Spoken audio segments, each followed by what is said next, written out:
Hi everybody, long time no see. I am so happy to talk about Kabalevsky's Concerto number 1 today, and we'll start with the first movement. Let's dive right in. This concerto starts with a sort of a march in the orchestra, but when you come in, don't come in too heavy. I hear a lot of students playing, and I think this is, although it says tranquillo, I think it has a fleeting feel, and definitely a lyrical feel. So, and try to vibrate a little bit on the notes under the dashes. So, just to liven the sound and also relax your left hand. Here, this first shift. I like to shift on the up bow, so just really lift that weight from your right hand and move your left hand. When you arrive to the B, play the down bow. So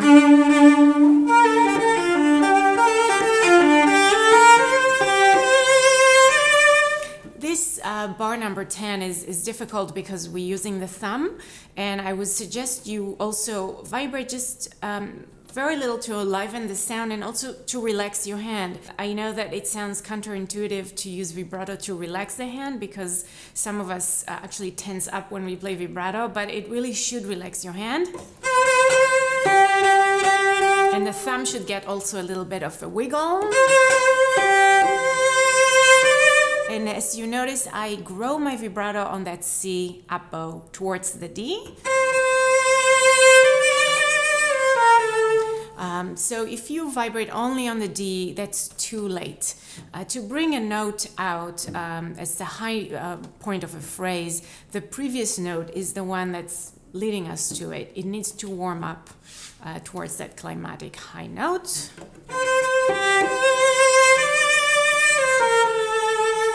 Let's change the fingerings between bar 13 and 14 so they don't sound repetitive.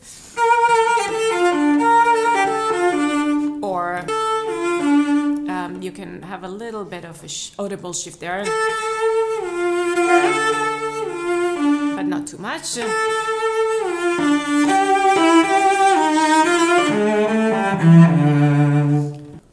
Let's also change fingerings in bars 27, 28. Again, we just don't want this to sound repetitive.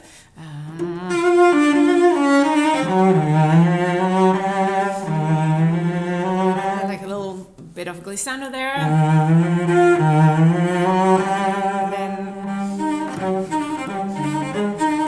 Again, really important to have a little vibrato on those longer eighths. There's clearly two things going on here. So, and then the higher voice. So those dashes over the notes are a little heavier.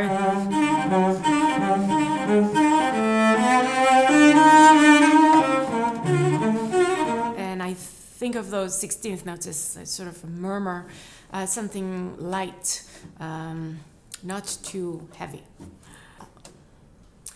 Bars 39 and 40, let's look at the fingerings and slurs. So, and then here I separate the slur. I just find that starting 41 on a down bow is easier, and it adds, helps to bring out that crescendo.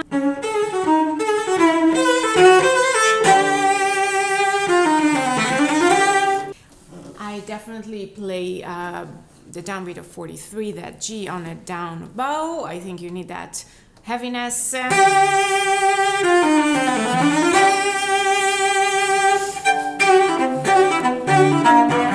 And here, it's hard to play these very clear, so just be sure you're playing close to the bridge. If you are playing on the G string, which I like because I like that timbre, but of course you can do it also. And here, this is like the one hardest bar in the whole of the concerto, I think. Unfortunately, it comes smack in the beginning. This is bar 51. And here are my fingerings, which you can see on the screen, but I will break it down.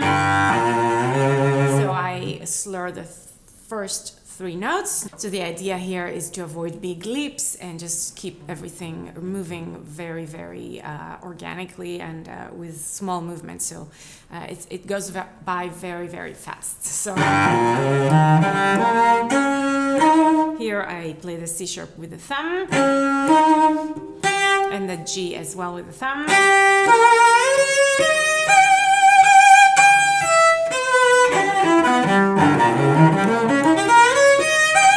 I like arriving down bow on the high G.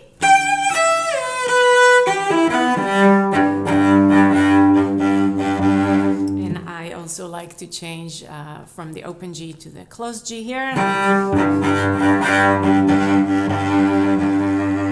Be sure you finish on the down bow in bar 55.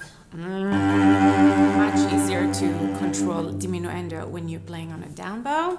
In the phrase starting bar 66, I like to keep the same fingerings so as not to be too fussy, but you do have to change something so that it's not monotonous, and I hear students play this every time, the same thing. So they'll be...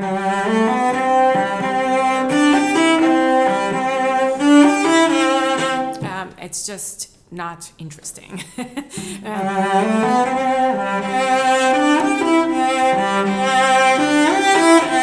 Maybe you can insist more on the second time.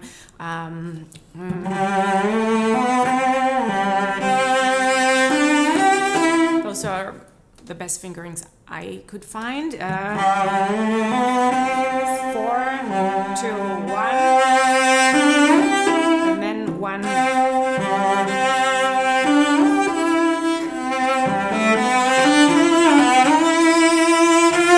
And this E really leads us to the F. And you can again help with the speed and amplitude of the vibrato. Of course, in tempo.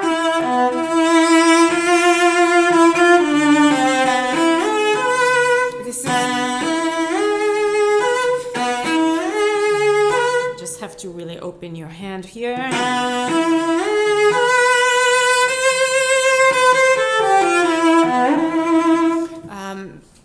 Here I like to stay on the D string. You don't have to, of course, but or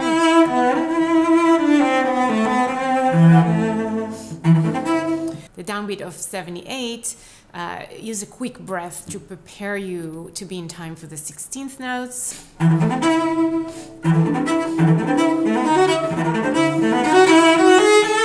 So if you noticed, I don't sustain the E all the way to the next downbeat. I let go on the next downbeat in bar 78. So as to be in time for the 16th notes following that 8th downbeat.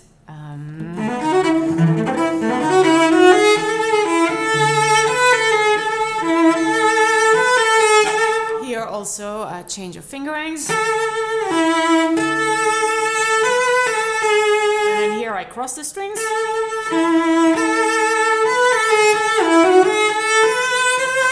I take a little bit of time just reaching that high C. It's just so beautiful. You don't want to gloss over those really special places. Sometimes giving a tiny bit of extra time lifts the spirit. Try not to play only harmonics here. So I really would encourage you to find a way to vibrate on that high A. Maybe the first one is okay without it moves forward.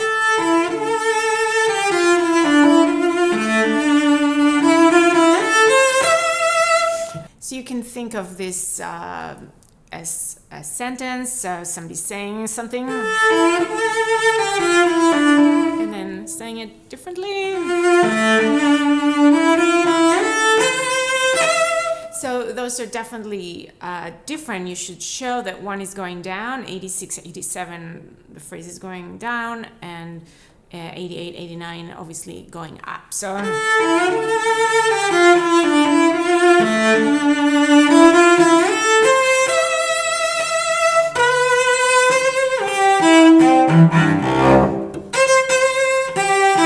you have to pronate, which means doing this with your hand. It's like opening a door, putting your weight on the index finger to catch the string at the tip. We need that extra power.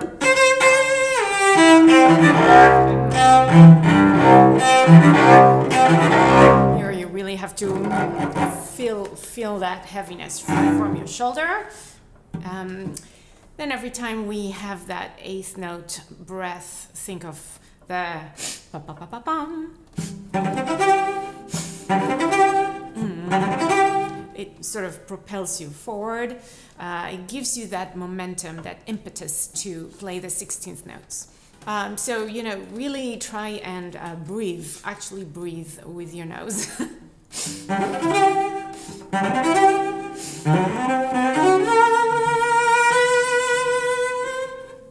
Here, I like playing the first group on the A string,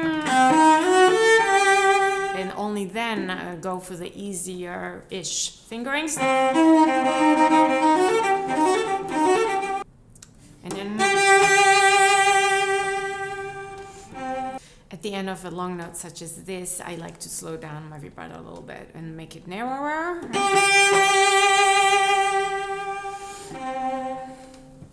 And then we reach the second part here, the Cantabile. I don't have my mute here, so excuse me, but I do like to keep that melody on the G string. Between the B and the F,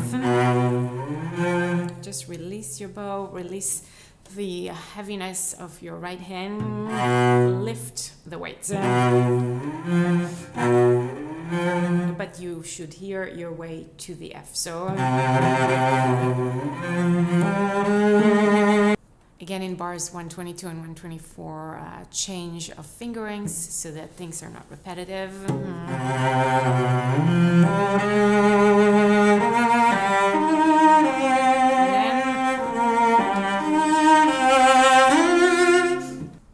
When 67, there's a good example of expressive intonation.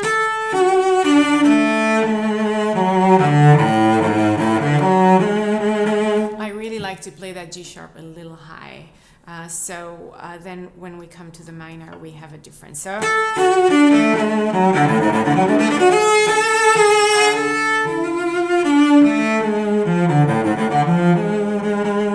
in the minor, you can play the G sharp just normally or a little lower, but the idea is to really hear the different color of.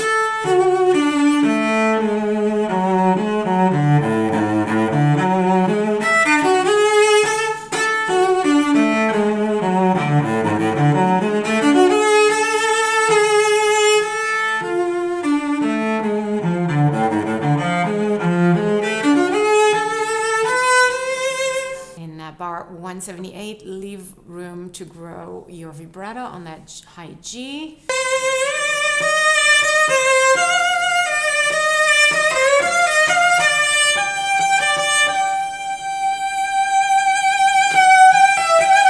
Or a little less, but do something with that G.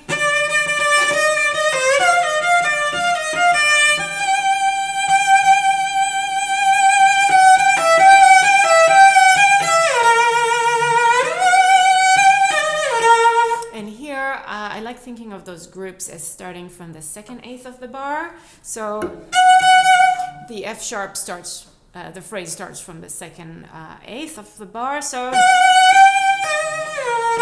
and here again,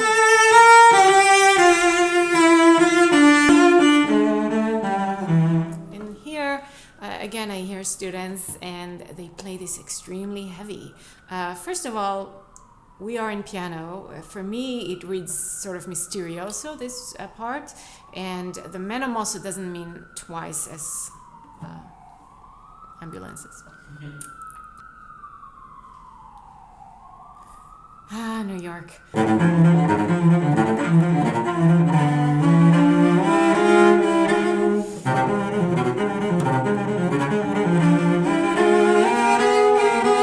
Try to add a little vibrato here, just a little bit wiggling of the left hand.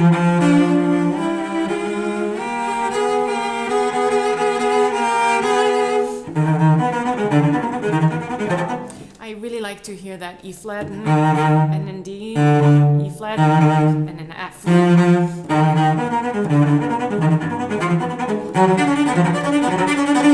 then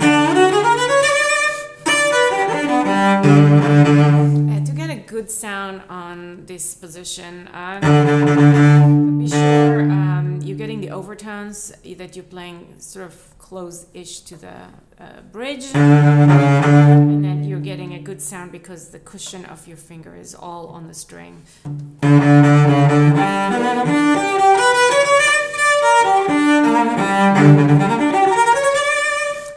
This is quite difficult. In 206, the important thing is to hear the F sharp and then going to F. So, and then F.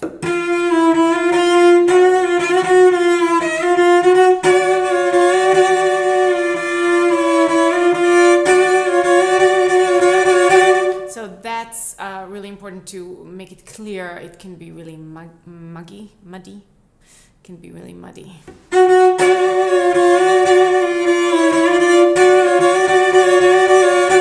And you know, there's a lot of etudes for sixths, but you can just use this as your etude in the morning if you want. That's how I practice double stops, just separately.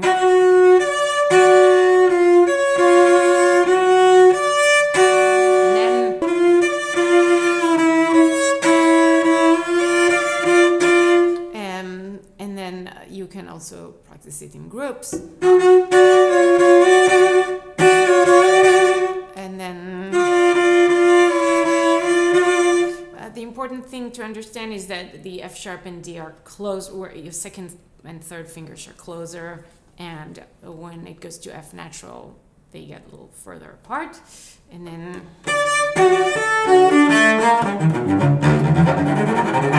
here, be sure you're giving more weight to the lower string,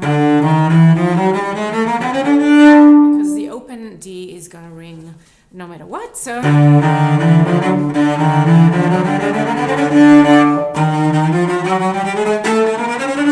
and for the sake of being together with the orchestra, you want to give a little impetus or oomph on the downbeat of 212.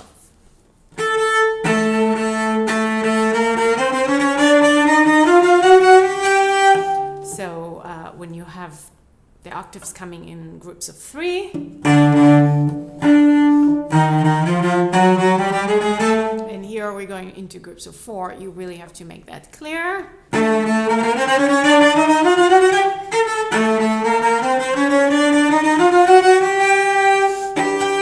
You can separate those two G's a little bit for just gives a little more, you can hear the octaves a little better if you separate those G's. A word about bar 199, the shiftier. This is the hard, you always have to zoom in on what's difficult in a passage and just isolate that problem. Or you don't have to, but that's what I do.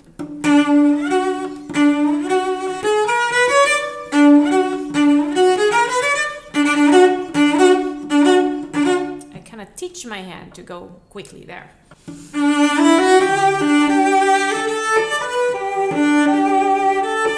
Again, a change of fingerings. I really almost never do the same fingerings here. It just really adds, this what separates a student from a master. One of the things is you're always looking for ways to make things more interesting, where they need to be more interesting. This is a simple-ish concerto, and there's a lot of repetitions like this, so you have to look for those places where you can vary the repetition. And here I also vibrate on each note.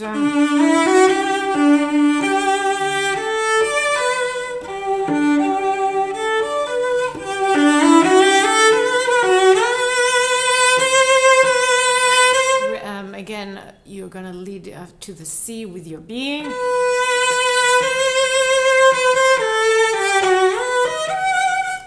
This is really hugging the whole of the fingerboard, so it's a lot of movements. I train my hand to just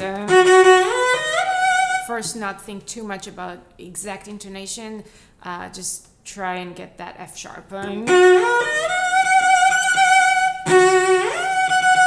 When you have in your ear that relationship between the low F sharp and the high one, then you have a better understanding in your imagination of where you're going. The other thing you want to think of is, again, lifting your right hand between the F sharp and the B. So when you have a large shift like this,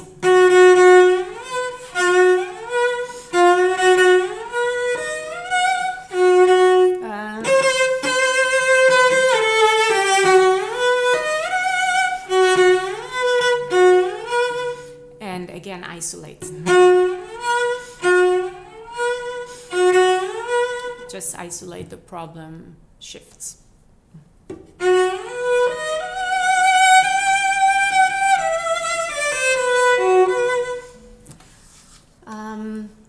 Finally, those last three empty bars before we have our conclusion.